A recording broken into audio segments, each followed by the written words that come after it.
Okay, this video may seem like it has nothing to do with narcissistic abuse or healing trauma. It's this server going on a rant about a rude customer. If you've ever dealt with a narcissistic family cult or just a person in general, then this interaction will hit different. Let's watch, and then I'm gonna point out the things that I saw that just screamed narcissistic, toxic mindset. I don't know if it's just me, but being the scapegoat of a narc family cult, like, I just see these toxic signs everywhere. So let's watch. I am no longer taking tables of geriatric fucking boomers who can't be kind for the life of them. This old fucking hag gets sat in my section. I go up to her. I have the biggest fucking smile on my face. I'm being so fucking nice. She's flipping through the menu. She's like, oh, can you give me some suggestions? I'm like, yes, girl, I got you. She's like, what's your favorite appetizer? I'm like, oh, I really like the barbecue ribs. And she goes, hey, I don't eat red meat. Okay. How the fuck was I supposed to know that, lady? You asked for my favorite. I told you my favorite. God forbid I like the fucking ribs. She then proceeds to order her meal and she goes, how big is it? And I'm like, oh, it's a pretty big portion. Like, it's a good sized meal. And she scoffs again. She goes, I can't eat all that. Then don't fucking order it. I'm like, oh yeah, a lot of people can't finish that dish. But if you can't finish it, like, I can always give you a box to go. Once again, this bitch snaps at me and goes, I'm going to see a movie after this. I can't take my food to go. I'm sorry. How the fuck was I, yet again, supposed to read your mind? I am so graciously answering every fucking question she's asking me, and she just can't seem to be happy with any of my answers. She ends up ordering 2 different small things off the menu. I walk up to her table. I have one of the items in my hand, and the other one is on my tray. I set down the first item, and before I could even lay my hand on the second item on my tray, she looks at me and she goes, this isn't all I ordered. What about past generations make these old fucking people think they can just fucking act like this? They think they are so entitled to treat everyone else like this because we're so much younger than them and they know everything. Maybe this bitch is just jealous of me because I'm young and beautiful and full of life and she's never gonna be like that again, and all she can do is go to restaurants and yell at 19-year-old girls and make them scream in their car afterwards. Part that really got me was when she said, how was I supposed to read your mind? Like, because that's exactly what it's like being raised around immature, emotionally stunted, narcissistic, toxic people. They take everything you say personally. They are incapable of having a natural conversation where you give a neutral remark, oh yeah, this is like that, and they're like, oh, well, I didn't say, no one said you, we're just talking, we're having a conversation.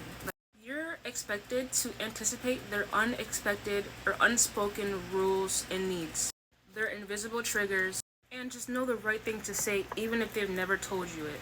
People with narcissistical traits, they don't express their needs. They don't have normal conversations. They expect compliance and control. And when you try to clarify or offer alternatives, they take it personally. Just like the lady in the restaurant. Instead of responding, oh, I'm going to see a movie after this, I'd prefer something later, do you have any alternatives, or do you have any suggestions? Or, thank you for letting me know that it's big, I'll think about something else. Instead, the lady reacted like the waitress was shaming her, or criticizing her, or attacking her. Like, the way she's so frustrated in the car, like, imagine being part of a narc family cult. You're frustrated like that all the freaking time because you never have a conversation with them. You can never have a conversation. They don't hear your words. They hear your projections. Anything you say is filtered through their own freaking fragile ego.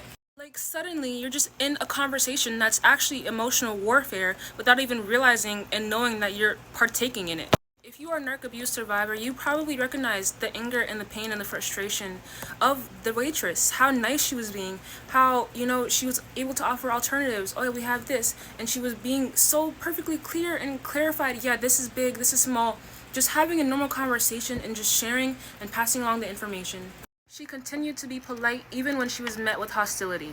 Long term, this is how it affects you. You start to think, maybe, and when it's still not enough, right? When you're so nice and you're still over functioning and being compassionate while you're still being hit back with a wall, you start to question yourself. Oh, did I mess up? Oh, maybe I was, maybe I said something wrong, or maybe I should have known that she wanted something small today. Like, you start to internalize their reactivity like it's your fault because they've made it your fault, because everything you say is an attack, that you are creating that reaction out of them, that hostility out of them, where now you have to deal with it. This is what narcissistic abuse does. It trains you to overfunction and undertrust yourself. Because in those environments, you were trained to be hyper aware and vigilant of other people's emotions and reactions. You were taught that peace came at the expense of your own emotional sanity and peace and safety. You learned to read every micro expression, every tone shift in voice, just to avoid setting them off. And when you do, when they explode because of something that you said, you provoked it. It's like they completely externalize their own emotions. They completely externalize their own being. They think that, oh my god, I was supposed to go to a movie after this. I need something small. She should know that. So I'm mad because she didn't know that. This is like subconsciously. Like, I'm mad and I have a right to be mad. They feel justified to be mad and to treat you like this. They think that them being like that, being mean to you like that, is what you deserve. It's what you caused. Like, they externalize their own behavior. They don't think that they're messed up for that. I still deal with this. Oh my god. Like, you can't have a normal conversation with them because it they just feel like you're attacking them. Like they take every word you say personally, especially if you're the scapegoat. For some reason now, it's like everything that I say, I just have to be like careful about it because I know that they may not consciously know that they respond to me differently, but when I say something like just a remark, like they just thinking that it's a normal conversation, like, oh yeah, hey, how are you today? Oh, I'm good, I'm doing this today. Oh yeah, okay, this thing has to be done, let's go do this. All right, let's go do it. Like a normal person. But instead it's, oh, hey, how are you doing? Bro, I had a bad day. Like, what do you mean, how am I doing? You think we're supposed to read your mind to know you have a bad day? You're supposed to express that you have a bad day so that we can know and move accordingly. Like, they don't speak normally. Here's what you should know. Just like that girl said, you're not supposed to read their mind. They should get up and become, mature and speak their needs and their wants. You deserve to be around someone who can express themselves clearly and kindly. And the way that lady spoke to that waitress, that wasn't communication at all. That was emotional entitlement. You don't have to absorb other people's or internalize other people's projections anymore. It's like they convince themselves that because they're reacting that way, then you must have caused it. Like, it's like a backwards confirmation bias where they act like it, so then they're like, oh, you made me act like it. Like, so weird. You don't have to twist yourself into a mind reader to be loved. That's not your role. So if someone around you, or the next time someone speaks to you like that lady, rude, entitled, and reactive out of nowhere, and that voice in your head says, did I do something wrong? Pause and ask yourself, am I being unclear or are they being unkind? You were never a mind reader.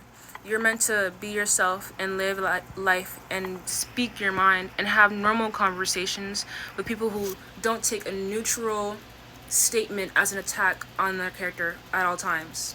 That's not normal. And if you're like me, a narc abuse survivor, and you want to heal and thrive beyond the abuse, join this because we're going to focus on healing beyond the abuse and not on them. But I just thought that video was so funny because it was just a simple interaction. Well, not simple, but, and just her frustration. Like, I know what that feels like because it's just so frustrating, especially dealing with it prolonged and long term. Like, they piss you off. Really, they do it. Because why is every conversation like this? Can we have a normal conversation? Anyways, thanks for listening. Bye.